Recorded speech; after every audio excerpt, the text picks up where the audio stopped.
Ako po si Miss Winnie at ito ang ating kwento. Magandang araw po sa inyo, Miss Winnie. Nais kong ibahagi ang isang kaganapan sa aking buhay. Ako nga po pala si Grace. Nakatira ako sa Occidental Mindoro. Sa kasalukuyan, ako ay nasa 40 anyos na. Lumaki ako sa hindi ko tunay na magulang. Nasa 8 taong gulang pa lang kasi ko nang mamatay sila dahil sa taong bayan. Napagkamalan pong mambabarang na naghahasik ng lagim ang mga magulang ko. Kaya po sila nagawang sakta ng mga tao at namatay. Mula pagkabata ay inalila na ako ng mga umampon sa akin. Hanggang sa dumating ang araw na hindi ko na nakayanan ang mga pagpapahirap nila. Akala ko noon mabubuting tao ang mga umampon sa akin. Pero mali pala ako. Mas masahol pa sa alipin ang sinapit ko sa poder nila. Pakiusap, tama na po. Huwag niyo akong saktan. Bakit? Pagod ka na ba? Sumunod ka sa amin para hindi ka nagugulpe. Tama, engot ka kasi. Masyado kang bobita.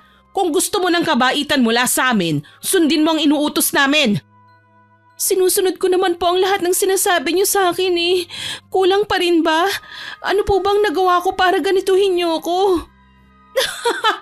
Talagang kulang, Grace. Marami kaming isinakripisyo para sa'yo. Dapat lang napakinabangan ka rin namin. Lahat naman po ginawa ko eh. Bakit parang hindi pa rin sapat? Ibinigay ko naman po lahat ng makakaya ko eh. Bakit puro pananakit ang inaabot ko? Aba, nagrereklamo ka ba? Hindi mo ba kami naintindihan? Kulang pa ang lahat ng sakit na nararanasan mo kumpara sa kasalanan ng magulang mo. Natahimik na lang ako sa mga sinabi nila. Simula pagkabata, ganun na ang turing nila sa akin. Walang araw na hindi nila ako pinapahirapan. Nay, papasok na po ako. Baka gabihin po ako sa pag-uwi mamaya kapag hindi po ako nakaalis ngayon eh. Ayan, ganyan dapat. Magsipag ka para naman matuwa kami sa'yo. Hindi yung puro kaiyak at paawa. Sige na, umalis ka na para marami kang kitain. Huwag mo rin kalimutan na bumili ng bigas at ulam. Tandaan mo ang bilin ko. Opo, aalis na ho ako. Baka may ibibilin pa po kayo? Ikaw mahal, may ipabibili ka ba? Sabihin mo na para maisabay na ni Grace. Kung wala na po, aalis na ako. Mahuhuli na kasi ako sa trabaho eh. Hindi pa ako sumasagot. Huwag kang bastos. Laking gulat ko nang bigla akong sampalin ni tatay. Hindi ko akalain na sasaktan niya ako dahil lang sa maliit na bagay. Agad akong napahawak sa aking muka. Ramdam ko ang biglang pamamanhid ng ibaba kong labi dahil ito ang napuruhan sa pagsampal sa akin.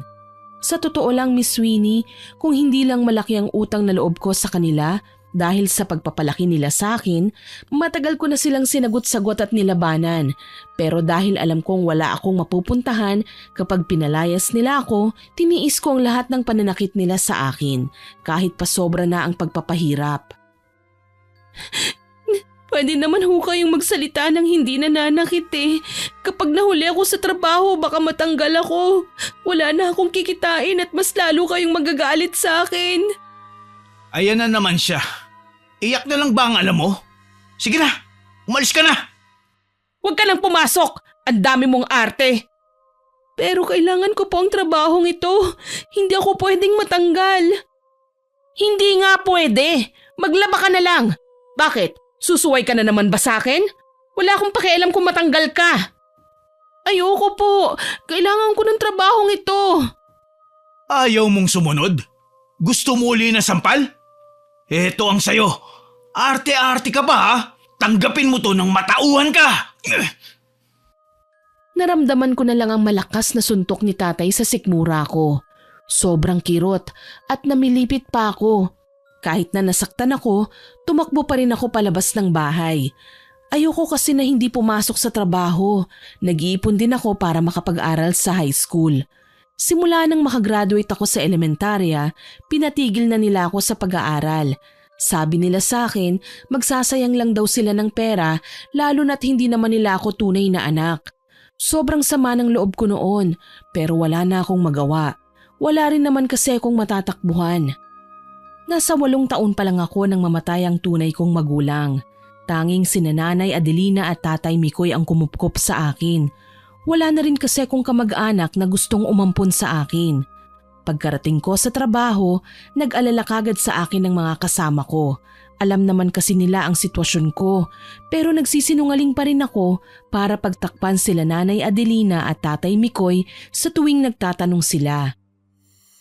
Kinulit pa nila ako para magsabi ng totoo, pero hindi na lang ako umimik. Sinimulan ko na ang mga gawain na nakatoka sa akin sa karinderya. Isinubsob ko ang sarili sa pagtatrabaho bilang serbedora at minsan ay tagahugas ng mga plato. Matapos ang trabaho, binili ko ang lahat ng bilin sa akin ni Nanay Adelina. Hindi ko rin nakalimutan ang sigarilyo ni Tatay Mikoy para naman kahit papaano makaiwas ako sa panggugulpi niya. Tuwing uwian po kasi ay ibinibigay na rin ng amo namin ng sahod, kaya may pera na kagad ako bago umuwi. Nakauwi na ho ako! Oh, nandito na pala ang swail nating ampon. Hindi ba't sabi ko wag kang binili ko naman ho lahat ng bilin nyo. Ito rin po ang yosi ni tatay. Aba, ganyan dapat. Para naman matuwa kami sa'yo. Pasensya na rin po kayo sa nangyari kanina. Kailangan ko lang sumuway para mabili lahat ng kailangan nyo, lalo na dito sa bahay. Mabuti naman at alam mo ang obligasyon mo. O siya, magluto ka na makakain na tayo. Sinunod ko ang lahat ng gusto nila kahit hindi na makatao kung ituring nila ako. Masakit para sa akin na hindi man lang nila ako minahal.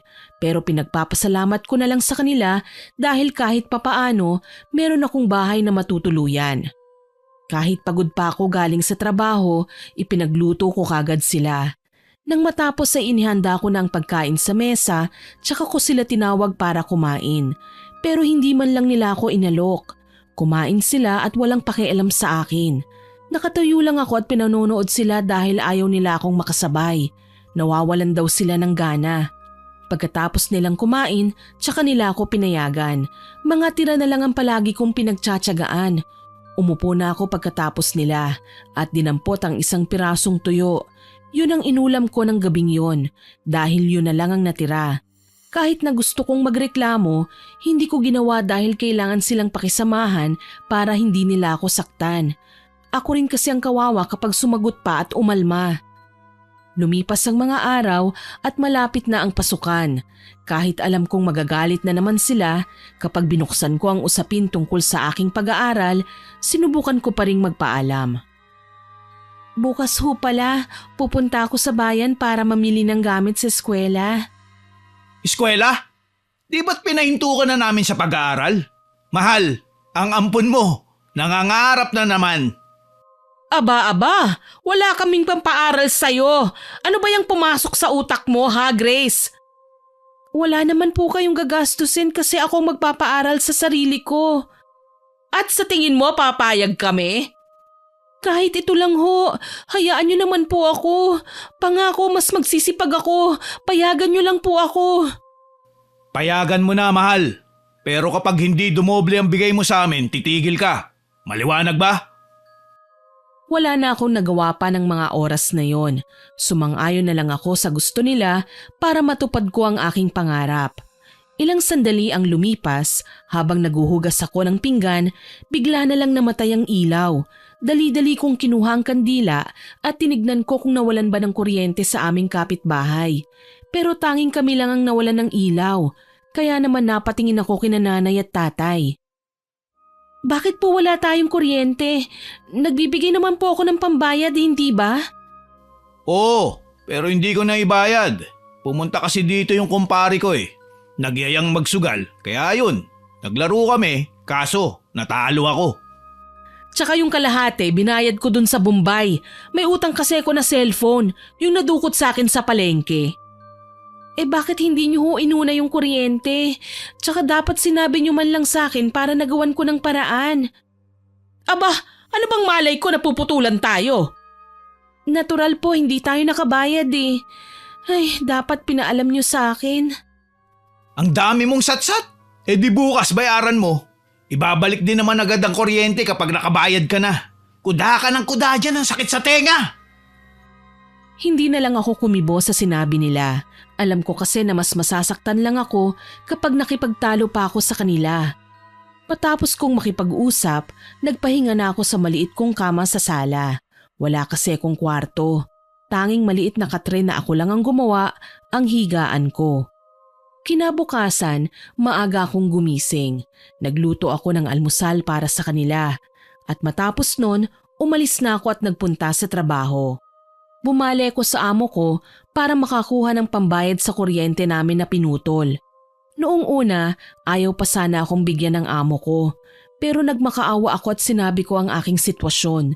Sa totoo lang, hindi ko na iniisip kung magmukha akong kawawa sa harapan ng iba. Gusto ko lang magawa ang lahat para kina Nanay Adelina at Tatay Mikoy. Ayoko na kasing makaranas pa ng pananakit nila. Pagod na ako sa ganoong kalagayan. Miss Winnie, pakiramdam ko noon, sa tuwing nasasaktan ako at pinagbubuhatan ng kamay, parang mamamatay na ako. Para bang katapusan na ng mundo. Ang hirap kasi talaga lalo na't hindi ko rin hawak ang isip ng mga umampon sa akin. Ginawa ko ang lahat ng gusto nila, pero sa paglipas ng panahon, mas lalo nila akong inabuso hanggang sa dumating ang pangyayari na pinagsamantalahan ako ni Tatay Mikoy. Tay, pakiusap! Huwag po! Ayoko! Hindi tama ang ginagawa niyo! Sabing huwag kang maingay. Saglit lang naman to, Grace. Hindi ka naman mabubuntis dahil hindi ko ipuputok sa loob. Ayoko, Tay! Huwag mong gawin to sa akin! Maawa po kayo! Magagalit po si Nanay! Hindi siya magagalit kung hindi naman niya malalaman. Ang dami mong arte. Gusto mo talaga na ginagalit ako? Kapag sinabi ko, sundin mo. Matagal na kitang gustong angkinin, Grace. Wala lang akong pagkakataon. Kaya ngayon na tayong dalawa lang dito sa bahay, gagawin ko ang aking gusto. Halika dito! Huwag po! Masakit po! Aray! Tulong! Nanay! Tulungan mo ako! Ang kulit mo talaga. Huwag kang maingay. Huwag ka nang mag-inarte kung ayaw mong masaktan. Tiisin mo lang at manahimik ka. Mamaya mararamdaman mo rin ang sarap. Huwag kang magulo. Pasaway ka talaga eh. Heto ang sayo. Gusto mo pa talaga masampal para lang tumahimik ka? Aray! Tama na! Ang baboy mo! Parang awa niyo na po ay, Tay! Huwag po! Maawa po kayo! Anong nangyayari dito? Mikoy? Anong ginagawa niyo?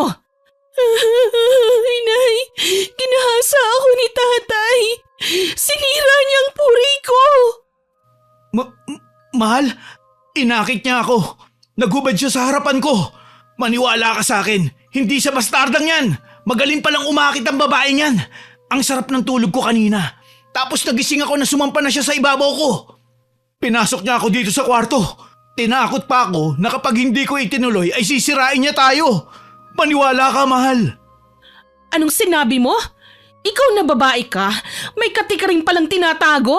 Walang iya ka? Halika rito at tatanggalin ko ang kati mong yan! Hindi po, Nay. Pinagsamantalahan po ako ni Tatay. Maniwala po kayo sa akin. Huwag po niyo akong saktan, Nay. Aray ko po, ang buhok ko. Huwag niyo po akong kaladkarin. Bitiwan niyo po ako. Halika dito nang magtanda ka. Walang iya ka? Lumayas ka sa pamamahay ko. Layas! Sinubukan kong magpaliwanag pero mas pinaniwalaan niya ang kanyang asawa. Sinampal at sinabunutan niya pa ako habang kinakaladkad palabas ng bahay. Sa akin niya binunto ng kanyang galit. Kahit ilang beses kong sinabi na ginahasa ako ng asawa niya, ako pa rin ang masama. Binugbog niya ako hanggang sa labas ng bahay habang pinagsisigawan na makati ako at inakit ang asawa niya. Hiyang-hiya akong nagmamakaawa sa kanya dahil pinagtitinginan na kami ng mga kapitbahay. Pero wala siyang pakialam. Tumigil lang siya noong naubos na ang kanyang lakas. Pumasok siya sa loob ng bahay at pabalagbag na sinarado ang pinto. Wala akong mapuntahan noon kaya kumatok ako at nagmakaawa para patuloyin ako. Pero para silang bingi sa pagtawag ko. Hanggang sa binuksan na ni Tatay Mikoy ang pinto. Madaling araw na noon. Akala ko ay maawa siya sa akin. Pero pangisi-ngisi siya habang pinapapasok ako ng bahay. Iyak ako ng iyak. Awang-awa ako sa sarili ko at natatakot na ako sa kanila. Pero wala naman akong mapuntahan. Matapos ang araw na yon, mas lalo akong pinahirapan ni Nanay Adelina. Akala ko noon yun na ang pinakamasakit na nangyari sa aking buhay. Hindi pala, dahil may mas malala pa. Pumasok ako noon sa eskwelahan at nakalimutan ng bilin sa akin ng amo ko na bumili ng mga rekado. Kaya naman natanggal ako sa trabaho. Habang nasa eskwelahan ako, abot-abot na kaba ang aking nararamdaman. Hindi ako mapakali dahil sa pagtanggal sa akin sa trabaho. Alam ko kasing magagalit na naman sila sa akin. Hanggang sa natapos ang klase, nagmamadali akong naglakad pa uwi ng bahay. Pag-apa ko pa lang sa pintuan, isang malakas na sampalang inabot ko. Napahawak ako sa aking ilong na dumurugo na ng mga oras na yon. Muntik pa akong himatayin sa lakas ng sampal pero nagawa ko pa ring tumayo at gumapang papunta sa higaan. Tay, tama na po. Hindi na po ako papasok sa eskwelahan. Pangako, huwag niyo lang po akong saktan. Nag-usap tayo. Sabi mo doble ang ibibigay mo sa amin. Bakit natanggal ka sa trabaho? At ang dami pang bayarin sa eskwelahan niya. Kapag hindi ka tumigil dyan sa ambisyon mo, lulumpuhin ka namin. Inuuna mo pa kasang letseng pag-aaral na yan kesang kakainin dito sa bahay? Wag po, pakiusap. Hindi na ako uulit. Pangako. Maghahanap po ako ng bagong mapapasukan na trabaho. Gawin mo! Hindi yung puro kasatsat. Kulang sa gawa. Ang ganda-ganda ng trabaho mo dahil may pera ka na kagad pag uwi. Tatanga-tanga ka kasi kaya ka tinanggal. Kundi ba naman utak biya? Pasalamat ka at kahit kakarumpot ang kinikita mo, pinapatuloy ka pa rin namin dito sa bahay. Paano na ngayong wala ka ng ipapasok na pera? Palayasin ka na lang kaya namin. Wag po, parang awa niyo na po. Hindi na ako susuway sa utos niyo. Lahat ng gusto niyo susundin ko na po. Hindi ko na po ipipilit na makapag-aral. Pakiusap, tama na po. Tay, masakit na po. Wag niyo na po akong hampasin ng sinturon. Masakit talaga ang sinturon ko. Babakat to sa likod mo para magtanda ka. Ano? Uulit ka pa ba? Hindi lang sinturon ang gagamitin ko sa'yo. Sa susunod, latigo na ang gagamitin ko para hindi ka na maging swail. Matapos kong mangako sa kanila, tumigil sila sa pananakit sa akin. Lalo na si Tatay Mikoy. Halos hindi na ako makalakad dahil sa paghampas niya sa akin ng sinturon. Namaga ang binti ko. Putok ang labi at pikit na ang isa kong mata. Sabi ko nun sa isip ko, gagawa ako ng paraan para makaalis sa impyernong kinalalagyan ko. Pagkalipas ng ilang araw, hindi ako nakakarinig ng panunumbat mula sa kanila. Hinayaan nila akong magpahinga pero hindi naman nila ako inasikaso. Kahit alukin man lang na kumain, hindi nila ginawa. Nang bumuti na ang pakiramdam ko, hindi ko alam kung ano ang uunahin. Natambakan kasi ako ng gawaing bahay. Ang dami kong labahin, sobrang dumi ng bahay dahil sa mga kalat nila. At kailangan ko ring maghanap ng trabaho. Hindi ko kasi pwedeng baliwalain ang mga sinabi nila sa akin. Mabilis kong tinapos ang lahat ng gawain sa bahay, tsaka ako nagbihis at naghanap ng trabaho. Nagpatuloy ako sa pag-a-apply. Medyo nahirapan pa ako na makahanap ng trabaho, lalo na't wala naman akong masyadong pinag-aralan. Isang beses lang ako nagkamali, pero para bang ang laki na ng kasalanan ko. Pero nang araw na yun, laking pasalamat ko dahil nakita ko ang dati kong katrabaho. Tinulungan niya akong makapasok sa pinagtatrabahuhan niya bilang waitress. Mababa nga lang ang sahod, pero sabi ko okay na yun kesa naman wala. Pag-uwi ko sa bahay, nakita kong nag-aaway sina nanay at tatay. Balak ko sanang umalis, pero nakita nila ako. Agad na ibinunton sa akin ni Tatay Mikoy ang kanyang galit. Ano po bang ginawa ko? Lagi na lang ganito. Dapat ikaw na lang ang namatay, hindi ang anak namin. Sa tuwing nakikita kita, naaalala kong ginawa ng magulang mo sa amin. Matagal na pong patay ang mga magulang ko. Utang na loob, patahimikin niyo na sila. Hindi pa ba sapat ang impyernong dinaranas ko dito sa bahay niyo? Buong buhay ko, puro pagmamaltratong ginawa niyo sa akin. Bata pa lang ako, ginawa niyo na akong alipin. Kulang yon, Grace. Pasalamat ka dahil binuhay ka pa namin. Pasalamat! Kung tutuusin, mas malaki pa ang sakripisyo ko kaysa sa tulong nyo. Aba, sumasagot ka na? Halika dito. Ipapatikim ko sa'yo ang kamao ko. Tumatapang ka na ha? May buto ka na para lumaban? Kung baliin ko yan, wala kang utang na loob ha? Hindi ko na magawang umiwas sa malakas na suntok ni Tatay Mikoy. Nandilim ang paningin ko ng oras na yon. Ramdam ko ang pagtama ng kamao niya sa mata ko, pero hindi ko ininda. Agad akong pumunta sa kusina at kinuha ang kutsilyo. Umiiyak na tinutok ko sa kanila ang patalim, kaya naman natigilan sila. Sige, lumapit kayo! Hindi ako magdadalawang isip na itarak ito sa leeg nyo! Sobra na! Ano ba ang dapat kong gawin? Wala akong ginawang tama sa paningin nyo! Lahat mali! Lahat kulang! Sagad na ako! Grace, bitawan mo yan. Pakiusap, kumalma ka. Sandali! Ibigay mo na ang kutsilyo na yan, Grace. Mamaya maitulak ka ng demonyo. Demonyo? Kayo ang demonyo! Alam nyo, may kinatatakutan din pala kayo. Hindi biro ang patalim na yan, Grace. Bagong hasa yan kaya matalim. Kumalma ka nga. Tandaan nyo ang sasabihin ko. Kapag sinaktan nyo pa ako ulit, gagawa ako ng isang bagay na siguradong pagsisisihan nyo. Oo na. Bitawan mo lang ang kutsilyo na yan. Nang marinig ko ang sagot nila, ibinaba ko ang hawak kong patalim. Tumakbo ko palabas ng bahay. Sa totoo lang, Miss Winnie, nagtapang-tapangan lang ako ng mga oras na yon. Napuno na kasi ko at hindi ko na kayang tiisin pa ang sakit na nararamdaman. Pakiramdam ko, masama akong tao dahil sa ginawa ko. Hindi kasi ako sanay sa ganoong sitwasyon. Naglakad-lakad ako hanggang sa hindi ko na malaya na nakarating na pala ako sa puntod ng aking mga magulang. Tuloy-tuloy na bumuhos ang luha sa aking mga mata. Sobrang bigat ng nararamdaman ko. At sa mga sandaling yun, sumabay pa ang panahon.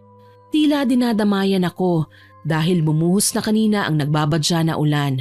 Nang wala nang lumalabas na luha sa aking mga mata, umuwi na rin ako. Pagkarating ko sa bahay, agad nila akong sinalubong. Akala ko sesermonan o sasaktan ako ni nanay, pero bigla akong pinunasan ni Nanay Adelina ng tuwalya. Gulat na gulat ako sa ginawa nila. Hindi ko maunawaan dahil bigla na lang silang nagbago. Ayos lang po ako. Hindi nyo kailangan magpanggap na nag-aalala sa akin dahil pare-pareho nating alam na hindi yun totoo. Nagluto ako. Kumain ka na. Saka magbihis ka na rin, baka magkasakit ka. Oo, tama. Tsaka bukas, pwede ka nang pumasok sa eskwelahan. Alam ko naman na nasa 20 anyos ka na, pero pangarap mong makapagtapos, hindi ba? Susubukan naming humanap ng trabaho para masuportahan ang pangangailangan mo. Talaga po? Bakit bigla kayong bumait sa akin? Totoo ba ang lahat ng ito? O baka dahil lang sa mga sinabi ko kanina at sa ginawa ko? Naisip namin na tama ka. Patay na ang mga magulang mo at sa amin ka ibinilin. Kaya dapat lang natratuhin ka namin ng maayos. Parang ang bilis niyong magbago ah. Kanina lang galit na galit kayo sa akin at halos patayin niyo ako. Pero masaya ako dahil nakita niyo na ang tama. Hayaan mo kaming bumawi sa'yo. Hindi ko alam kung matutuwa ba ako o maguguluhan sa pinakita nila sa akin. Matapos ang araw na yon, malaki ang pinagbago nila. Hindi na ako sinasaktan ni Tatay Mikoy, inaalagaan na nila ako na para bang tunay nilang anak. Akala ko nung una tuloy-tuloy na ang pagbabago nila, pero mali pala ako. Isang araw, papasok na sana ako sa bahay nang marinig ko na nag-uusap sila tungkol sa akin. Anong plano mo, Mikoy? Hindi pwedeng ganito na lang lagi. Dapat pahirapan natin ang babaeng yon. Hindi ko alam ang gagawin. Alam mo naman na kahit ako naiinis na. Mag-isip ka rin naman, hindi yung puro ako na lang. Nakakasuya na. Baka isipin ni Grace, takot tayo sa kanya. Baka gawin niya tayong alila. Pagod na akong magpanggap na mabait sa harap niya. Wala tayong ibang pagpipilian. Nakita mo naman kung paano siya magalit, di ba? Pwede siyang pumatay ng tao. Parang hindi mo naman kilala ang magulang niya. Mambabarang sila at nadamay pa ang anak natin dahil sa kanila. Yun nga ang iniiwasan natin, ang galitin siya. Pero hindi ko na kaya na magbait-baitan sa kanya. Kinasusuklaman ko ang magulang niya dahil halimaw sila.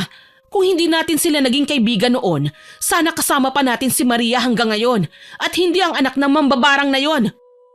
Maghinay-hinay ka sa pagsasalita mo. Parating na rin si Grace, baka marinig ka niya. Sa ngayon, magtiis muna tayo. Hindi ko alam kung hanggang kailan ko kayang magtiis, Mikoy. Kilala mo ko. Ayoko sa lahat yung nagpapanggap ako. Para akong natuod sa aking kinatatayuan. Pakiramdam ko, binuhusan ako ng malamig na tubig dahil sa mga nalaman ko. Hindi ko alam kung ano ang magiging reaksyon, lalo na at narinig ko ang tungkol sa tunay kong magulang. Sa totoo lang, hindi ko talaga alam na mambabarang ang mga magulang ko. Akala ko noon simpleng tao lang sila. Hindi rin kasi nila sinabi sa akin. At dahil sa mga nalaman ko, naging malinaw ang lahat. Naunawaan ko kung bakit galit na galit sila sa namayapa kong mga magulang. Wala pa sana akong balak na pumasok pero bigla akong nabangga ang bote ng alak na nasa gilid dahil hindi ako nakatingin sa nilalakaran. Napatingin sila at nakita ko ang gulat sa kanilang mata. Nagkatinginan pa sila bago nagsalita. Kanina ka pa ba dyan? Narinig mo ba ang mga sinabi namin? Grace, tinatanong ka namin. May narinig ka ba sa usapan namin? Hindi nyo na po kailangan magpanggap pa dahil narinig ko na ang lahat ng sinabi nyo. Ano ba ang ugat ng galit nyo? Bakit hindi nyo na lang sabihin sa akin? Nagtanong ka pa? Hindi mo ba naaalala? Magkalaro kayo ng anak namin nang dumating ang taong bayan. Napagkamalan nila si Maria na anak ng magulang mo. Siya ang pinatay ng walang kalaban-laban. Samantalang ang mga magulang mo walang ginawa. Hinayaan nilang magdusa ang kawawa kong anak. Nagpunta kami noon sa palengke. Naiwan si Maria sa inyo dahil gusto kanyang kalaro. Pero pag uwi namin, nalaman ko ang balita na wala na ang aming anak. Nagsinungaling pa ang magulang mo. Pinaikot nila kami. Sinabi nila na sinadyang patayin si Maria ng mga tao. Wala raw silang nagawa sa galit nila. Kaya tumakas na lang. Iniwan nilang pinahihirapan hanggang sa mamatay ang anak namin. Tapos ikaw nagawa pa nilang ihabilin. Pero salamat sa'yo, nalaman namin ang totoo. Ako? Paano niyo nalaman ang totoo dahil sa akin? Hindi ko maintindihan. Nung maliit ka pa, madalas kang bangungutin. Palagi mong binabanggit ang pangalan ni Maria. Hanggang sa tinanong ka namin, ikinuwento mo ang nangyari ng araw na yon. Kaya naman simula noon, minaltrato ka na namin. Mabuti nga at ilang linggo pa lang na itinuturing ka namin na anak. Nalaman na namin ang totoo mula sa'yo. Ikaw ang kabayaran sa kasalanan ng iyong magulang. Pero kung tutuusin, kasalanan mo rin ang lahat dahil ipinasuot mo ang kwintas kay Maria na pagmamay-ari ng iyong magulang. Kaya naman siya ang pinatay. Napaatras ako dahil sa malakas na sigaw ni Tatay Mikoy. Gulong-gulo ang aking isip, pero habang tumutulo ang aking luha, bumabalik sa alaala ko ang lahat ng nangyari. Natandaan ko na ang lahat. Naalala ko ang sinabi sa akin noon nila mama bago sila bawian ng buhay. Nakalimutan ko raw ang mga masasamang nangyari sa akin. Pakiramdam ko, buong buhay ko ay puro kasinungalingan. Pinilit kong kalimutan ang masasamang nangyari sa nakaraan. Kaya naman hindi ko noon maisip kung bakit napakatindi ng galit nila sa akin. Dahil pala yon sa pagkamatay ni Maria, ang tunay nilang anak. Hindi ko intensyon na mamatay ang anak nyo.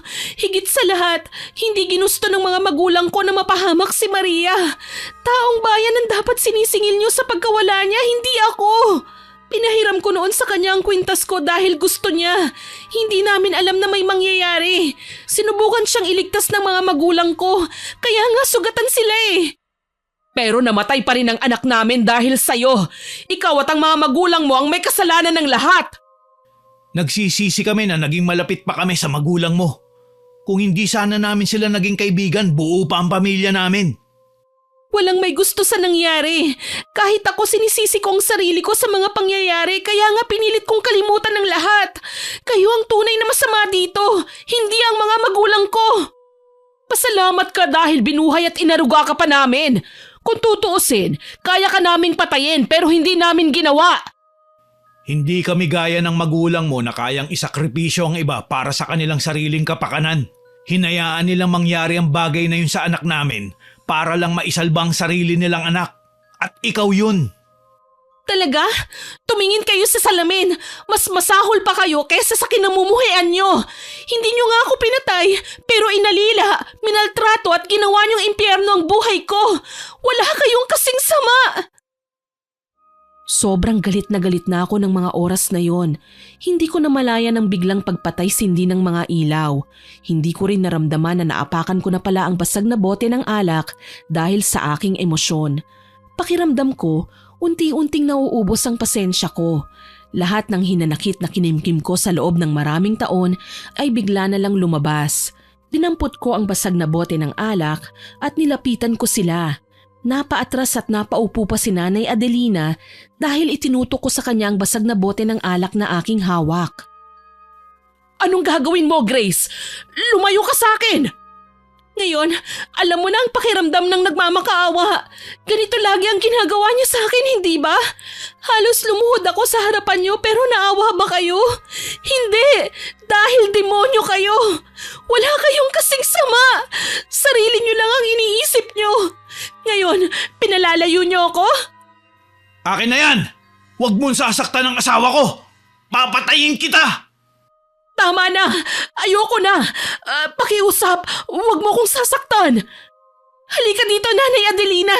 Huwag kang lalapit, Tatay Mikoy! Gigilitan ko ng leeg ang asawa niyo! Hindi na sila nakakilos pa. Hinila ko si Nanay Adelina. Itinutok ko sa kanya ang basag na bote ng alak at dahan-dahang lumabas ng bahay. Nang makalayo na kami, binitiwan ko siya at mabilis akong tumakbo palayo sa lugar na yon. Hindi ko alam kung saan ako pupunta, pero sabi ko, hinding-hindi na ako babalik sa impyernong bahay na yon. Lakad takbo ang ginawa ko hanggang sa marating ang dati naming bahay. Ang mga magulang ko, pinatay sila ng taong bayan. Inakala ng lahat na ang mga magulang ko ang siyang dahilan ng kamalasan sa lugar namin. Hindi ko alam kung bakit. Masyado pa akong bata ng mga panahon na yon. Ang tanging natatandaan ko lang ay ang sinabi nila sa akin na kalimutan ko ang lahat ng masasamang pangyayari sa aking buhay. Nahiwalay ako noon sa aking magulang dahil sa sobrang takot. Tumakbo ko palayo sa kanila at nakuha ko ni Nanay Adelina. Nagkita-kita na lang kami sa bahay nila at doon ko na lamang naghihingalo ang mga magulang ko at ibinilin nila ako sa kanilang mag-asawa. Pagkatapos ng pangyayaring yun, nakalimutan ko na ang lahat. Ni hindi ko na rin maalala ang sinabi ng mga umampun sa akin na itinuring nila akong tunay na anak. Siguro dahil sa dami ng trauma na naranasan ko, nakalimutan ko na ang mga mahahalagang bagay. Ilang sandali ang lumipas at hindi ko na malayan na nakatulog na pala ako. Maya-maya pa'y bigla akong nakaramdam ng tapik sa aking balikat. Agad akong napabangon at nakita ko ang pamilyar na lalaki. Sino ka? Ano ang ginagawa mo sa bahay ng kaibigan ko? Paano mo ito nalaman? Kayo ang dapat kong tanungin tungkol sa bagay na ito. Sino po kayo at paano niyo naging kaibigan ng magulang ko? Teka, ikaw ba si Grace? Ang pinaampon kina Adelina at Mikoy? Ako nga po. Bakit kilala niyo po sila? Sino ba talaga kayo? Ako si Castor, ang kaibigan ng tunay mong ama. Matagal akong nawala at nalaman ko na lamang napatay na pala ang mga magulang mo at napunta ka sa pangangalaga ni Adelina. Kumusta ka na? Anong ginagawa mo rito? Delikado ang lugar na ito, lalo na at hindi ligtas na matulog dito. Umalis po ako sa bahay nila. Hindi ko na po kaya ang ginagawa nilang pagmamaltrato sa akin.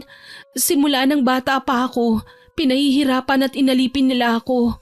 Gusto kong gumanti sa kanila at iparanas ang lahat ng sakit na dinanas ko sa poder nila. Nanlaki ang mga mata ni Mang Castor nang marinig niya ang mga sinabi ko. Kitang-kita ko ang pagkabigla sa kanyang muka. Tumayo ako at pinagmasdan ang paligid hanggang sa nakita ko ang isang maliit na kahon. Nakakandado yun. Mabilis ko yung dinampot at napatingin ako kay Mang Castor. Ano po kaya ang laman nito? Nakakandado kaya panigurado mahalaga ito. Pag-aari yan ng iyong magulang. Bakit niyo po alam? Gaya ng sabi ko sa iyo kanina, kaibigan ko ang iyong magulang. Kaya alam ko kung pag-aari ba nila o hindi. Kung ganon, alam niyo kung nasaan ang susi ng kahon na ito? Nasa akin ang susi ng kahon na hawak mo. Sumama ka sa akin at ipapaliwanag ko sa'yo ang lahat ng nalalaman ko. Nagpunta kami sa maliit niyang kubo. Malayo yon sa kabahayan at napapalibutan ng mga matatayog na puno. Pinaupo niya ako sa silya na gawa sa kahoy tsaka niya iniabot sa akin ang isang maliit na notebook. Ibinigay sa akin yan noon ng magulang mo bago pa ako umalis. Sabi nila kapag dumating na raw ang tamang panahon, ibigay ko yan sa'yo. Nariyan din ang sagot sa lahat ng katanungan mo at ang susi sa kahon na nakuha mo. Hindi ko yan pinakialaman dahil hindi naman sa akin. Kung kaibigan po kayo ng mga magulang ko at ibinili nila sa iyo ang bagay na ito, bakit hindi niyo ako hinanap? Bakit ngayon ko lang kayo nakita at nakilala? Pasensya na kung parang ang dami ko pong tanong. Hirap lang ako magtiwala dahil sa mga nangyari sa akin sa poder ni Nanay Adelina at Tatay Mikoy. Ay, pasensya na. Hindi ko alam na minaltrato ka pala nila. Sinubukan kitang kunin sa kanila pero ayaw nila. Sabi nila mahal na mahal ka raw nila at parang anak na ang turing nila sa'yo. Kaya naman hindi ako nag-isip ng masama. Patawarin mo ko kung nahuli ako. Hindi na yun ang mahalaga. Ang importante ay nagkita na ho tayo. Ano man ang laman ng kahon at notebook, malakas ang hinala ko na marami ang magbabago sa pagkatao ko. Grace, meron kang dapat malaman.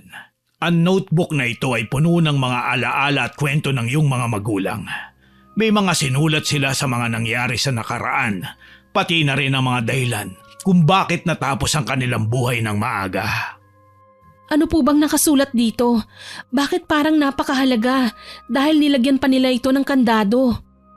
Buksan mo at basahin. Makikilala mo ang tunay na pagkatao ng iyong mga magulang at malalaman mo ang dahilan kung bakit naging mabigat ang mga pinagdaanan nila sa kamay ng taong bayan. Sige po, bubuksan ko na.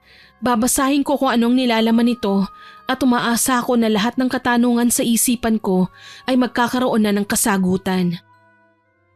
Tahimik kong binasa ang unang pahina ng notebook na hawak ko. Hindi ko alam kung ano ang mararamdaman ko habang binabasa ang lahat ng nakasulat. Pakiramdam ko unti-unti akong bumabalik sa nakaraan. Hanggang sa nabasa ko ang tungkol sa isang tao na sumira sa pangalan ng aking magulang. Sino ang taong sumira sa pangalan ng magulang ko? Nasaan na siya? Hindi naman kasi nakasulat dito ang detalye tungkol sa taong yun. Hindi mo na kailangan pang makilala kung sino siya dahil pinatay na sila ng mga magulang mo.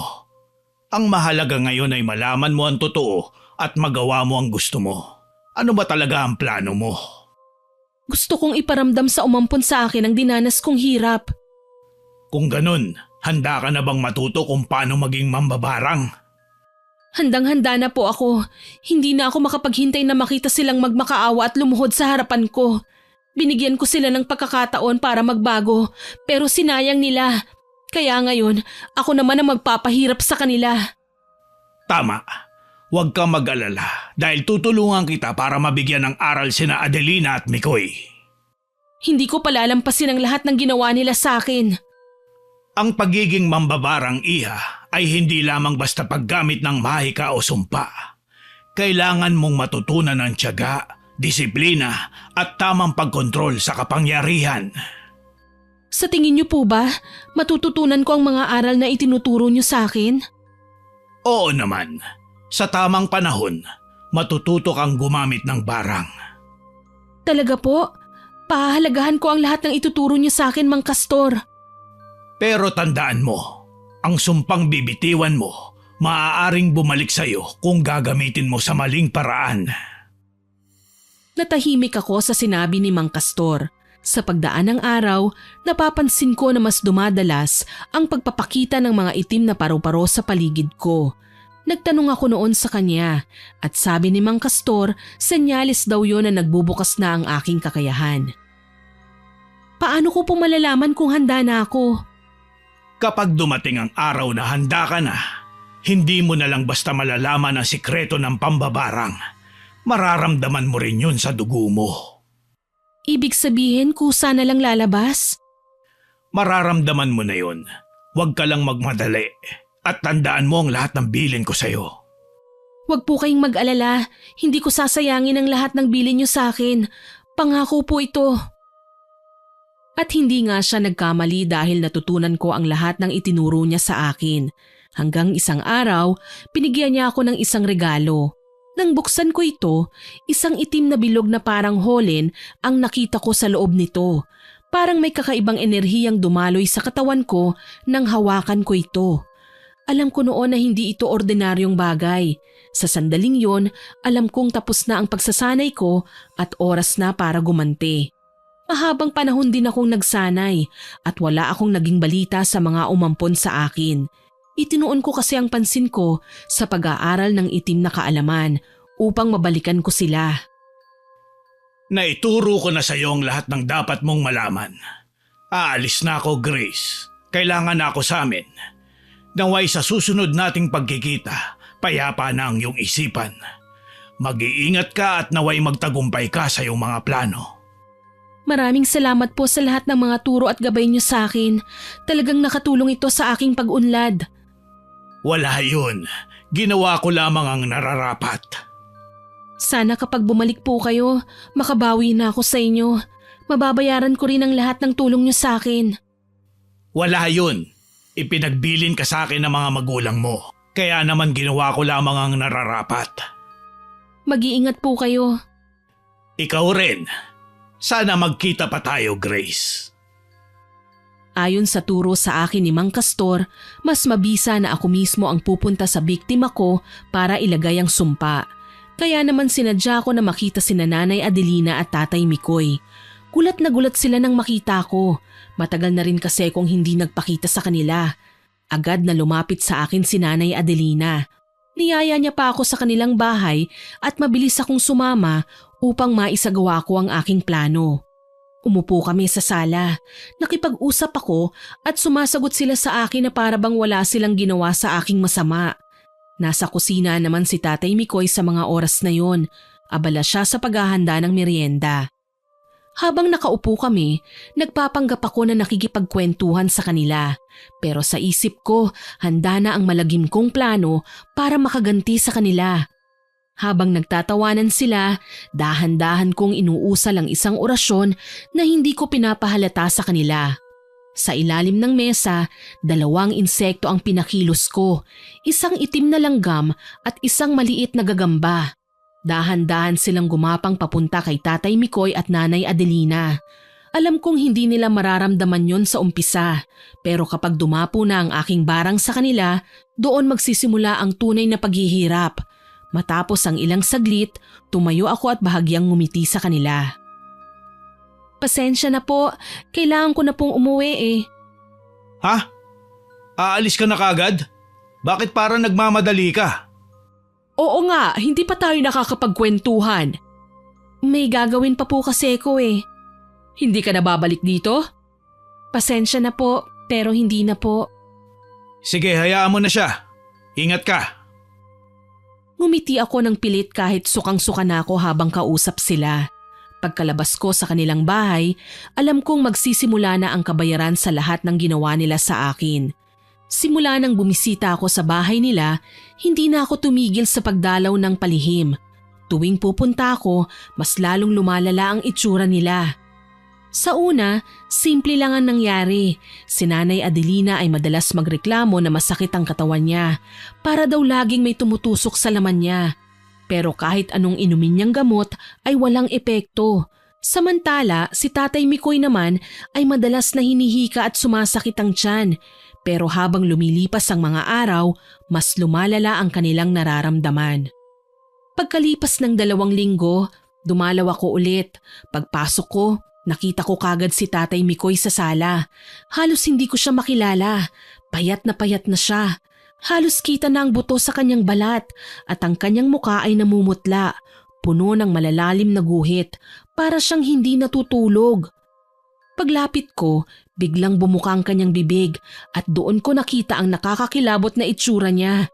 Punong-puno ng malalaking sugat ang loob ng kanyang bibig, para bang may bumutas sa kanyang gilagid at dila at may lumalabas pang madilaw na likido. Sinadya kong magpanggap na para bang nag-aalala ko sa kanila. Hindi ko pinahalata pero alam kong nagdududa na sila sa akin. Makikita kasi yon sa kanilang mga mata. Sa gilid ng mata ko, nakita ko naman si Nanay Adelina na nakahiga sa papag. Nanginginig at pawisan. Ang kanyang tiyan ay lumaki, para bang punong-puno yun ng tubig o kung anong hindi normal na laman. Napansin ko rin na nanginginig ang kanyang kamay at ang mga daliri niya ay parang may gumagapang sa ilalim ng balat. Tahimik akong nakatitig pero sa loob-loob ko, natutuwa ako. Sabi ko, yun ay simula pa lamang at hindi pa tapos ang pagpapahirap ko sa kanila.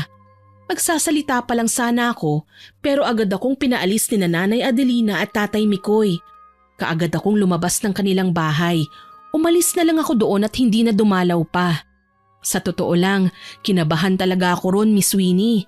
Hindi ko kasi naisip na hihingi sila ng tulong sa isang mambabarang na tumutulong sa mga kagaya nilang biktima ng sumpa. Hanggang sa sumagi sa isipan ko ang mga binilin ni Mang Castor. Napatapik ako noon sa noo at naisip ko na mali ang ginawa ko. Pero sinabi ko sa aking sarili na hindi na ako pwedeng umurong. Itinuloy ko na lang ang aking nasimulan. Lumipas ang ilang buwan, wala naman nangyari sa akin na kakaiba. Hanggang isang araw, naramdaman ko na lang na bumabalik sa akin ang ginawa kong sumpa. Isang gabi, para akong mamamatay. Nahirapan akong huminga at nakita ko ang aking mga alagang insekto na namatay.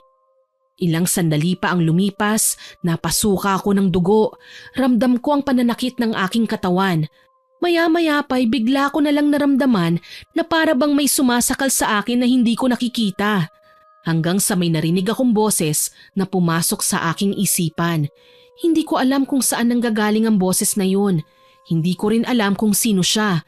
Pero nararamdaman kong makapangyarihan din siya. Kapag tinatanong niya ako ay sinasagot ko lamang. Narinig ko rin ang boses ni Nanay Adelina. Sino ka? Magpakilala ka sa akin. Bakit mo binabarang sina Adelina at Mikoy? Anong kasalanan nila sa'yo? Hindi ako magpapakilala. Malaki ang pagkakasalang nagawa nila sa akin at hindi ko hahayaan na hindi sila managot. Grace, ikaw ba yan? Tanggalin mo na ang sumpa na nilagay mo sa amin. Huwag mong hintayin na ibalik namin yun sa'yo. Wala kayong dapat ipagmalaki. Hindi ako natatakot sa inyo. Danasin niyo ang paghihirap na pinaramdam niyo sa akin. Pakiusap, Grace. Kung ikaw man yan, tanggalin mo na ang nilagay mong sumpa sa amin. Magtiis kayo. Hindi ko aalisin ang sumpang nilagay ko sa inyo. Magdusa kayo. Matigas ka ha? Wala akong pagpipilian kundi ang pahirapan ka at ibalik sa'yo ang sumpang nilagay mo sa kanila. Huwag kayong makialam dito. Wala kayong alam sa kasamaan ng mga taong tinutulungan nyo. Hindi to maaari. Hindi mo ako matatalo. Hindi ko na nagawa pang sumagot dahil napasukan na ako ng uod. Ramdam ko ang aking panghihina. Bago pa ako makapagsalita ng orasyon, bigla na lang nandilim ang aking paningin at doon na ako nawala ng malay. Nang muli kong iminulat ang aking mga mata, nakita ko si Mang Castor. May hawak siyang bimpo at ipinunas niya yon sa aking noo. Sinabihan na kita, Grace, pero hindi ka nakinig.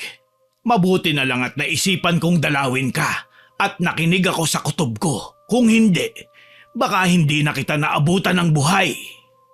Pasensya na po, pero sinabi ko naman sa inyo na gagantihan ko sila. Nabanggit ko na po yun sa inyo. Nakakainis lang, nagawa nilang malabanan ng sumpang nilagay ko sa kanila. Hindi pwedeng maging masaya sila at hindi sila maghirap. Ano ba talaga ang gusto mong mangyari? Papatayin mo ba talaga sila? Hindi, ayoko naman pong pumatay ng tao. Ang gusto ko lang ay pagsisihan nila ang mga ginawa nila sa akin. Kung ganon, alam mo dapat kung anong klaseng sumpa ang ilalagay mo sa kanila. Hindi ka basta-basta pwedeng maglagay. Maaaring ikamatay ng isang tao ang barang. Ginawa ko lang ang turo niyo sa akin. Sinunod ko lang po ang lahat ng natutunan ko sa inyo. Pero bakit natalo pa rin nila ako? Dahil mali ang intensyon mo. Halos patayin mo na sila sa sumpang inilagay mo. Naguguluhan na ako. Sinunod ko lang naman po ang lahat ng turo niyo. Bakit parang mali ako? Sinunod mo nga ba ang bilin ko? Bawat sumpang ibibigay mo sa isang tao ay maaaring bumalik sa'yo Kaya dapat lang pag-isipan mo. Huwag kang papadala sa puot na nararamdaman mo. Kung ganon, anong dapat kong gawin? Paano ko sila mapaparusahan na hindi nila ako natatalo at hindi rin sila napapatay? Ang barang, Grace, ay layunin nitong gawing pantay ang mga paa ng taong biktima.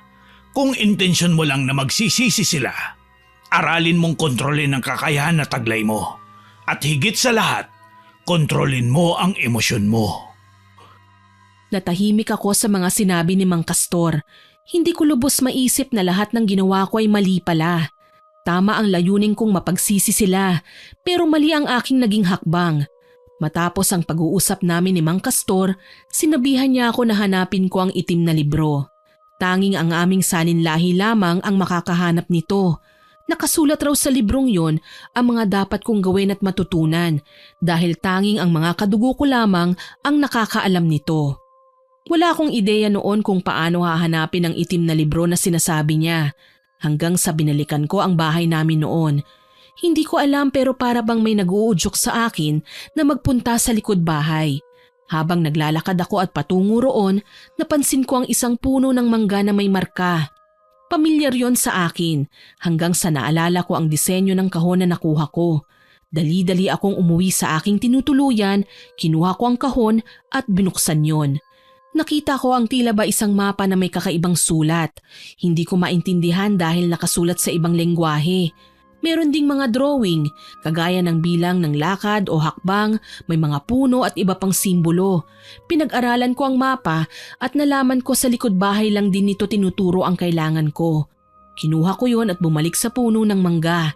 Sinunod ko ang mga nakasulat sa mapa hanggang sa napadpad ako sa isang malaking puno ng balete. Nakita ko ang marka na simbolo sa katawan ng puno at may araw pa na nagtuturo pababa. Naisip kong doon nakabaon ng libro kaya hinukay ko ito. Halos 1 oras din akong naghukay hanggang sa makita ko na ang aking hinahanap. Nakita ko rin sa pabalat ng libro ang nakasulat na orasyon. Iyon din ang nakasulat na palatandaan sa mapa na nagsasabing yun na nga ang itim na libro. Agad akong napangiti pero hindi ko muna yun binuklat. Nagmadali akong umuwi at doon ko binasa ang nilalaman ng itim na libro. Nakasulat doon ang pinagmula ng aming lahi at ang taglay na kakayahan ng bawat isa sa amin. Nakalagay rin doon ang bawat pamilya sa aming lahi. Napangiti ako nang mabasa ko ang pangalan ng aking mga magulang. Sila pala ang 5 salinlahi. Hindi ko na masyadong ilalahad kung ano ang laman ng libro. Masasabi ko lang na lahat ng kailangan kong malaman ay nakasulat doon. Ayoko nang banggitin pa kung ano yon dahil tanging mga kadugo lang namin ang dapat na makaalam. Matapos kong basahin ang mga nilalaman ng itim na libro, pakiramdam ko ay handa na ulit ako para pahirapan ang mga nanakit sa akin. Pero sa pagkakataong ito, hindi na ako papatalo. Hindi ko rin sila tutuluyan. Gusto ko lang maramdaman nila ang lahat ng sakit na aking dinanas. Makita nila ang kanilang pagkakamali at humingi sila ng tawad sa akin na galing sa kanilang puso at hindi pilit. Sinimulan ko ang bagong plano at binalikan ko sila. Nagawa kong pahirapan sila. Sa pagbabalik ko sa bahay ni Nanay Adelina at Tatay Mikoy, nangingibabaw sa aking puso ang matinding galit. Gusto kong maramdaman ng mga taong nanakit sa akin ang mga pinagdaanan ko. Naisip ko ang mga bagong kaalaman mula sa itim na libro. Kaalaman na hindi ko gustong gamitin habang buhay. Pero sa pagkakataong ito, para bang kailangan kong gamitin ito upang ipakita ang aking paghihiganti sa mga umampon sa akin. Ngayon, dumating na ako. Narito na ako para iparamdam sa inyo ang matinding sakit na dinanas ko. Anong ginagawa mo rito? Hindi ka namin gusto makita. Umalis ka na dito, demonyo ka! Dahil sa'yo, muntik na kaming mamatay. Anong pakiramdam ng unti-unti kayong pinapatay? Wala kang kasing sama! Hindi ba yun din ang ginawa niyo sa akin? Ibinalik ko lang lahat ang pinadanas niyo sa akin. Hindi pwede. Wala kang utang na loob. Kinupkup ka namin, pero ito ang igaganti mo sa amin. Anong gusto niyo? Pagsilbihan ko kayo? Kaawaan ko kayo? Hindi! Dahil sa akin natutunan, hindi ko kailangan makipagtalo. Ang unang orasyon na ginawa ko ay isang uri ng kalagayang hindi nila matatakasan ng aking ibinigay. Tinawag ko ang mga insekto sa paligid at napasunod sila gamit ang itim na mahika. Mga langgam, ipis, daga at gagambang may itim at pulang tuldok na ginawa kong mga tagapagsagawa ng aking sumpa. Sa loob ng bahay, pinakilos ko ang mga ito upang simulan ang aking plano. Simulan natin ang laro! Walang iya ka! Manang-mana ka sa magulang mo! Demonyo ka! Mambabarang! Salot! Ano itong pinapasok mo sa bahay namin? Mga nakakadiring hayop! Alisin mo ang mga yan! Walang iya ka talaga! Kung demonyo ako, ano pa kaya kayo? Sana noon palang pinatay ka na namin! Sana nga para hindi na ako naghirap pa. Ginawa niyo akong alipin. Sa buong buhay ko, puro paghihirap ang aking dinanas. Ginawa namin yung para makagandi! Habang nagsasalita sina Nanay Adelina at Tatay Mikoy, bigla silang nakaramdam ng pangangati at kirot sa iba't ibang bahagi ng kanilang katawan matapos silang gapangan ng mga hayop na yun. Nakita kong si Tatay Mikoy ay hindi na nakapagpigil. Nag-umpisa siyang magmakaawa at lumuhod sa aking harapan. Tinignan ko na lamang siya habang gumagapang ang mga ipis at gagamba sa kanya. Parang may nangyayari sa akin. Ba't parang nanlalambot ang binti ko? Grace, alisin mo ang mga ito sa akin. Parang awa mo na. Ano ito? Bakit parang may gumagalaw sa loob ng tiyan ko? Ang mga alaga ko ay nagsimula ng gumalaw. Papasok sila sa loob ng katawan nyo at kakainin nila kayo mula sa loob. Walang iya ka talaga? Kampon ka talaga ng dilim. Matakot ka sa mga ginagawa mong ito, Grace. Parang awa mo na. Tanggalin mo ito. Kanina ang tapang-tapang nyo ah. Bakit ngayon namumuo ang pawis nyo? Natatakot na ba kayo? Oo, Grace. Natatakot na kami. Pakiusap, tama na. Hindi pa ako tapos. Nagsisimula pa lang ako. Habang nagmamakaawa, napansin kong pinagpapawisan at nanginginig na sa takot si Tatay Mikoy. Panay ang tanggal niya ng mga insektong gumagapang sa kanyang katawan pero bumabalik lang din ang mga ito. Layunin kong iparamdam sa kanya ang mga sandaling pinabayaan at pinahirapan nila ako. Lalo na ang ginawa niyang panghahalay sa akin. Malakas kong binigkas ang orasyon mula sa itim na libro at sinimulan kong isagawa ang ikalawang barang. Ang aking layunin ay magdulot ng kate sa katawan nila, isang pahirap na hindi nila matatakasan at nagdudulot ng kanilang pagkabalisa. Sinubukan pa nilang tumakas. Tumakbo sila sa pintuan para lumabas ng bahay. Pero mabilis akong umusal ng orasyon dahilan para hindi nila mabuksan ang pinto. Tinignan ko sila ng matalim. Nag-iiyakan na sila pero hindi ako nakakaramdam ng kahit kaunting awa. Kahit sila tumakbo sa sulok ng bahay ay sinusundan sila ng mga alaga ko. Para silang mga batang paslit na tinatakasan ng kinatatakutang mga insekto at hayop. Napapatawa na lang ako sa nangyayari sa kanila pero lalong nagagalit si Nanay Adelina. Panay naman ang pigil ko sa kanyang naduduwag na asawa. Noon ko lang nakita na ganon katakot ang mga mata ni Tatay Mikoy. Pero si Nanay, lumalaban pa siya. Nakikita ko pa ang matinding galit sa kanya. Lumapit kayo sa akin mga alaga ko. Ngayon mararanasan niyo kung paano ang masaktan. Mararamdaman niyo ang bawat kilos ng aking mga insekto sa loob ng inyong katawan. Tama na. Sobra na ang iyong ginagawa, Grace. Sige, patayin mo kami. Kapag ginawa mo yun, mas masahol ka pa sa amin. Ang tapang mo pa rin, Nay. Sa halip na magmakaawa ka gaya ni Tatay Mikoy, nagmamalaki pa kayo? Oo naman. Kailanman hindi ako luluhod sa isang kagaya mo. Isang pagkakamali na binuhay ka pa namin. Kung ganon, magdusa ka. Tama na. Ako na ang humihingi ng tawad. Pakiusap, tumigil ka na. Maawa ka sa amin. Maawa? Hindi ba't ganyan din ang sinabi ko sa inyo? Naawa ba kayo sa akin? Di ba hindi? Ang mga ilaw ay nagpatay-sindi habang nag-uusal ako ng orasyon. Ang mga bintana at pintuan ay nagbubukas-sara habang kumikilos ang mas maraming insekto at labis akong natuwa. Pinilit kong pinakilos ang mga insekto para kagatin sila. Ang iba ay pilit na sumiksik sa kanilang balat. May ibang pumapasok sa kanilang bibig dahilan para maduwal sila. Napuno ng iyak nila at sigaw ang buong bahay. Grace! Tama na! Wala kaming ginawa sa'yo! Anong wala? Nagmamaang-maangang ka pa rin? Grace, pakiusap! Wala kaming masamang intensyon! Anong gusto mong mangyari? Gusto mong masaktan kami? Ang mamatay kami? Alam kong may pagkakamali kaming nagawa sa'yo, pero hindi nararapat sa amin ang ginagawa mo! Gusto kong makilala kayo. Makilala ang mga taong nasa likod ng mga maskarang suot nyo. Huwag kayong magpanggap.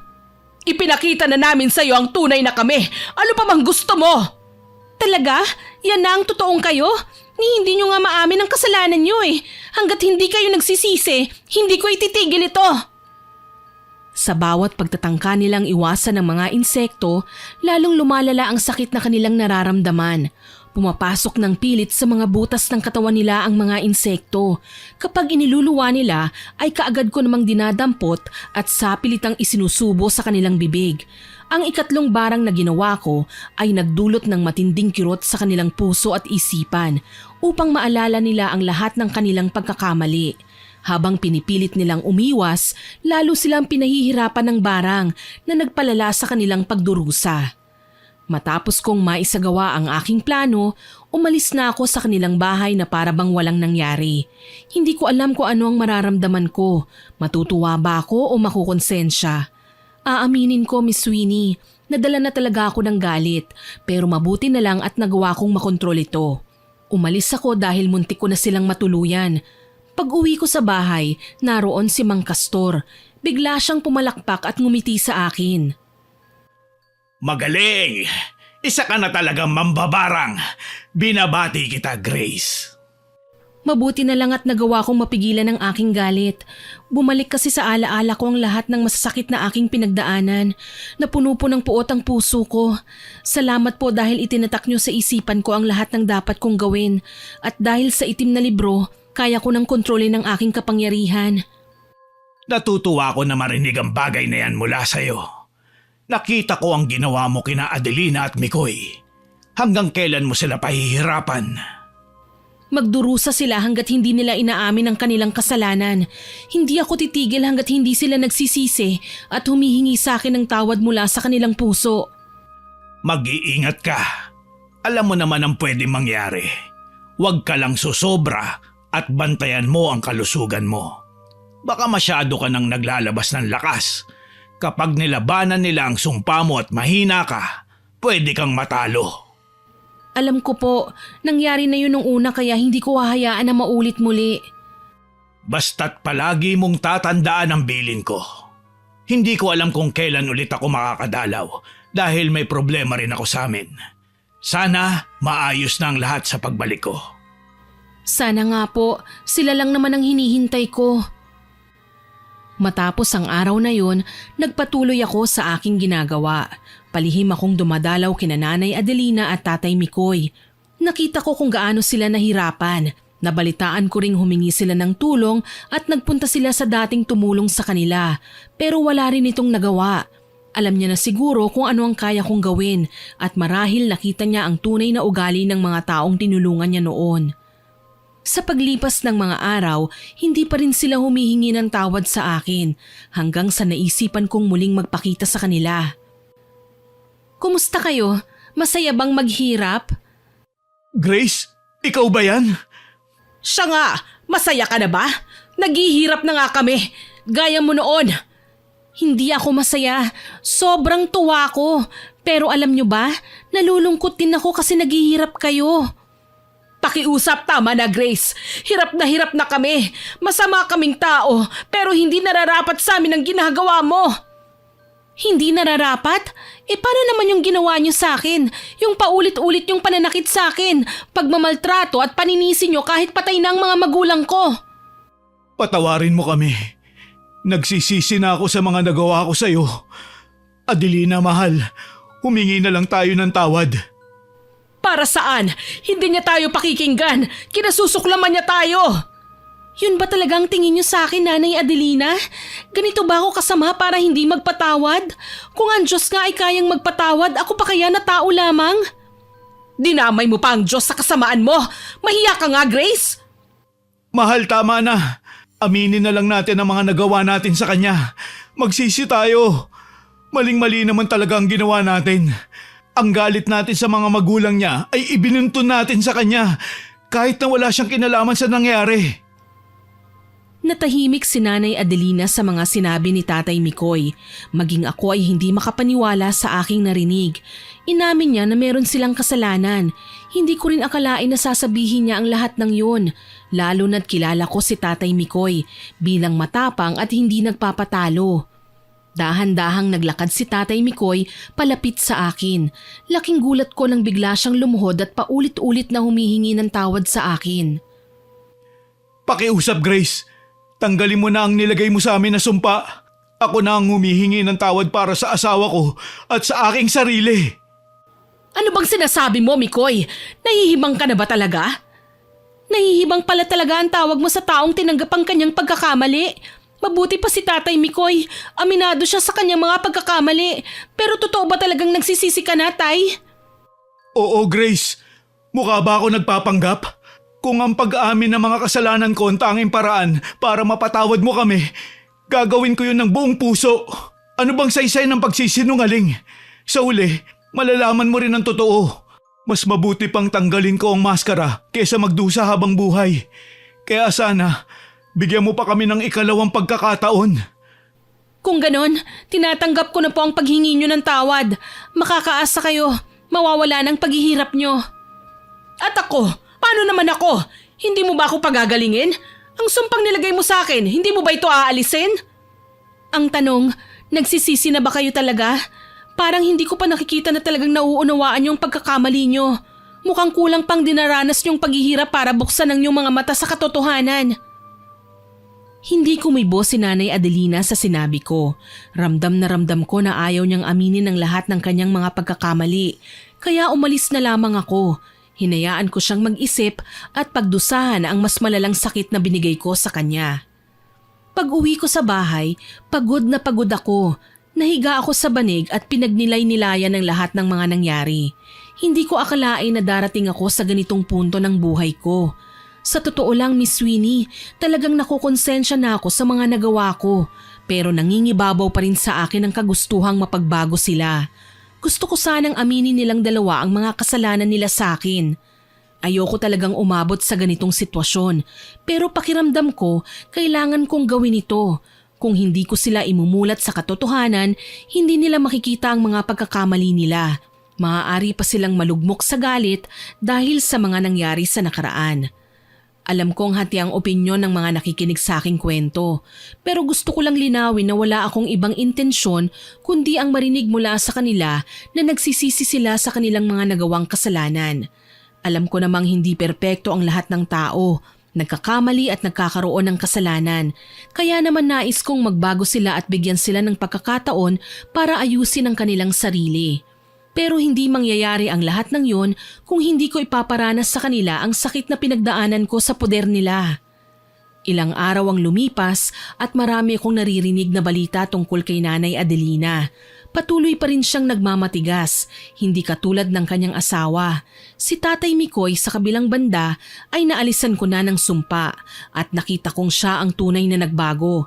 Halos araw-araw, pinapaalalahanan niya ang kanyang asawa na magbago na at aminin ang mga nagawang pagkakamali. Pero sadyang matigas ang puso ni Nanay Adelina. Hindi niya matanggap na tama ako at mali siya. Ang totoo niyan, akala ko noon si Tatay Mikoy ang magmamatigas. Pero mali pala ako dahil si Nanay Adelina ang ayaw magsisi. Hanggang isang araw, dumalaw si Tatay Mikoy sa bahay na tinutuluyan ko. Malumanay siyang humingi ulit ng tawad sa akin at kinumbinsi ako na tigilan ang pagpapahirap sa kanila.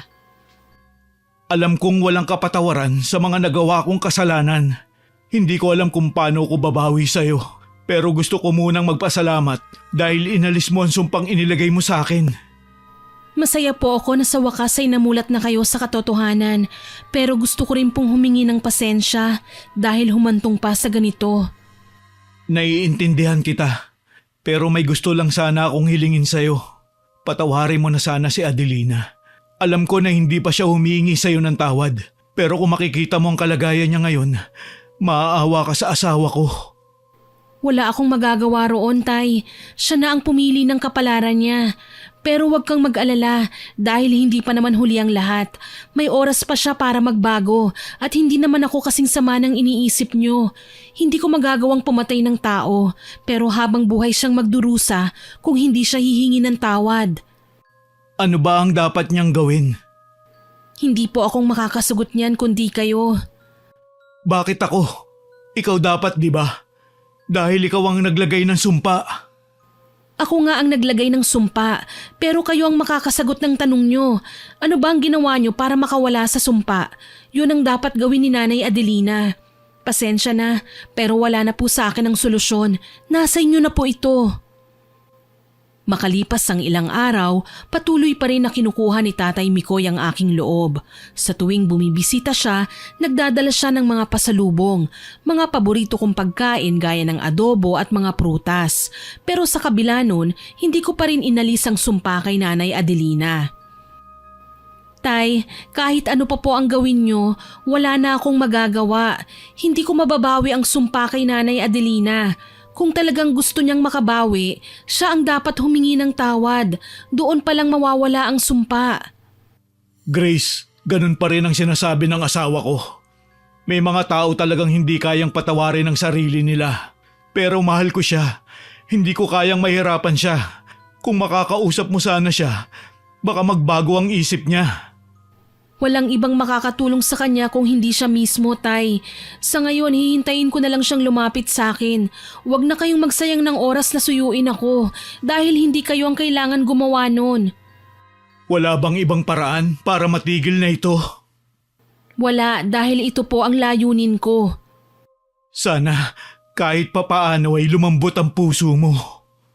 Malambot na po ang puso ko. Sadyang ayaw niya lang tanggapin ang kanyang pagkakamali. Tumango lang si Tatay Mikoy at umalis na nag-iisip. Mula noon, tuwing bumibisita siya sa bahay, palagi niyang ikinukwento si Nanay Adelina. Palagi siyang nag-aalala at kinakausap niya raw ang kanyang asawa. Pero kahit gaano pa siya katagal na magmakaawa o nagtangkang makipag-ayos sa akin, hindi pa rin ako pumayag na alisin ang sumpa kay Nanay Adelina. Sabi niya, habang tumatagal, unti-unting nagiging malungkot ang kanilang pagsasama. Palagi na rin silang nagtatalo. Hanggang isang umaga, nagising ako sa ingay sa labas. Agad akong bumangon at nakita ko ang mga umampon sa akin.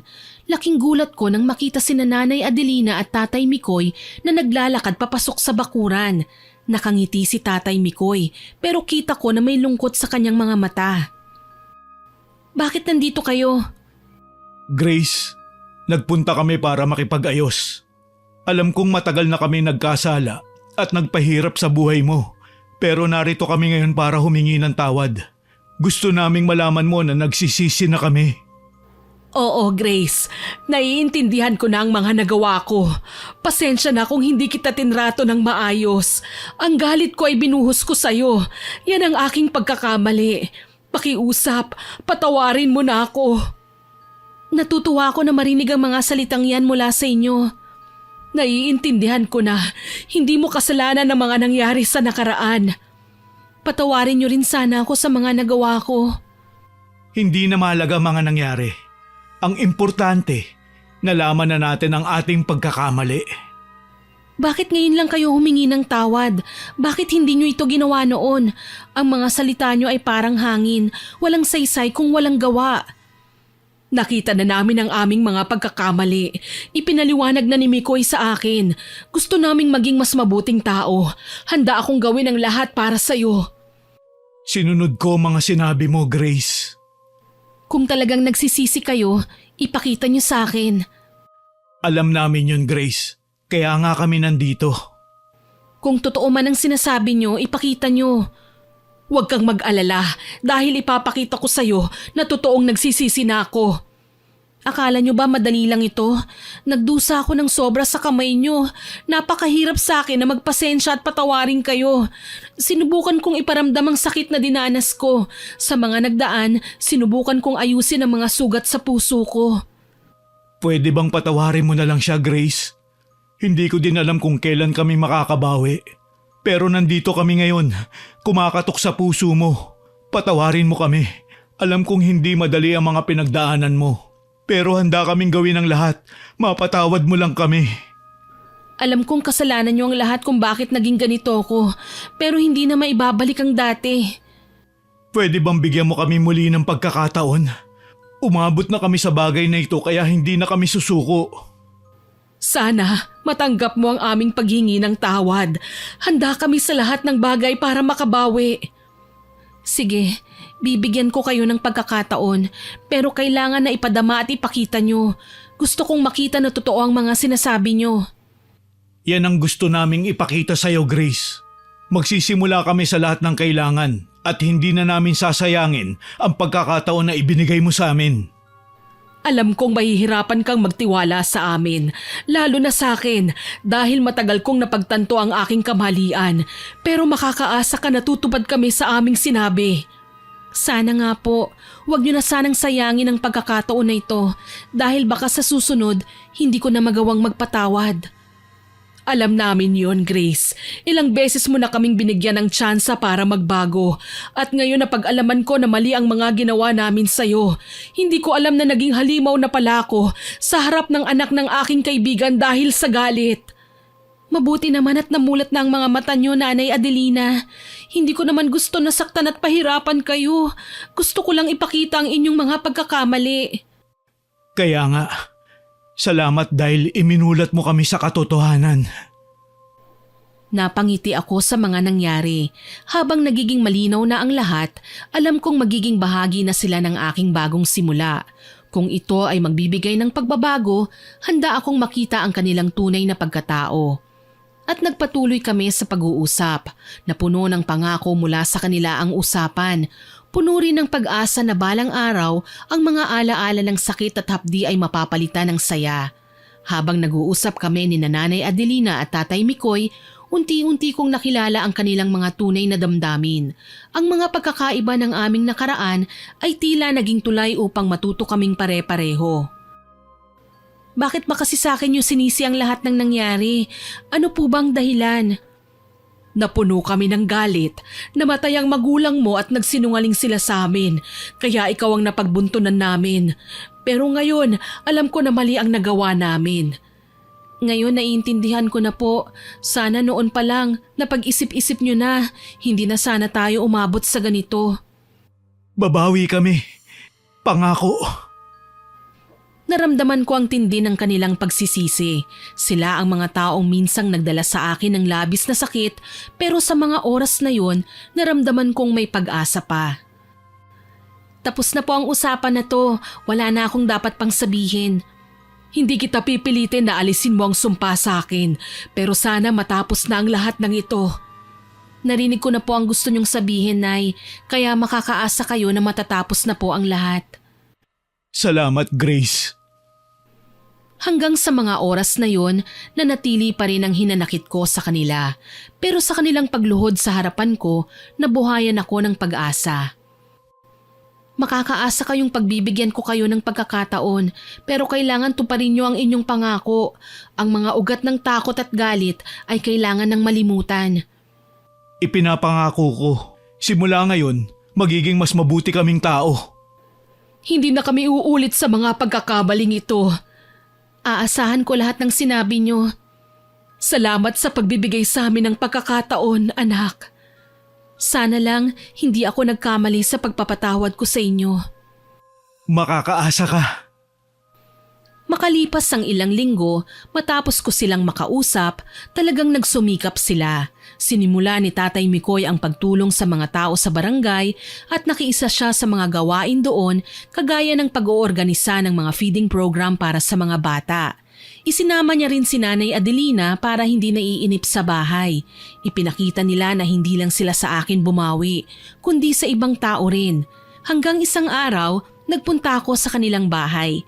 Narinig kong nag-uusap sila at rinig ko ang saya sa kanilang boses.